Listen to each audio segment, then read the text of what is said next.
Debout, sur une estrade, une petite fille blonde détaille timidement son expérience scientifique menée sur des marguerites.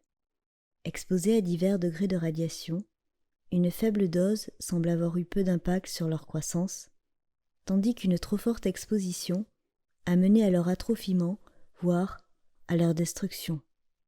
Cependant, une radiation modérée a engendré d'étranges mutations, tête double, tiges géantes, feuilles panachées, rendant alors ces fleurs extraordinaires.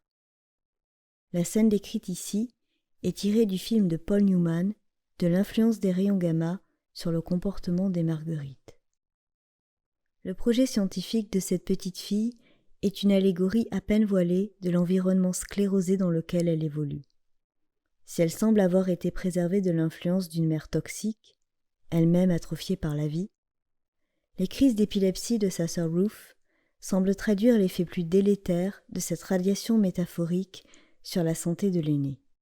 Quelle dose de radiation Mathilda a quant à elle reçue? Comment grandit-elle?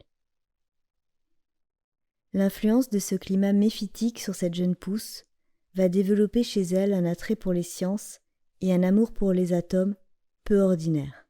Une passion comme serre protectrice face à un degré d'adversité suffisamment fort, mais insuffisant pour la détruire, qui va permettre alors à cet enfant dans l'ombre de transmuter.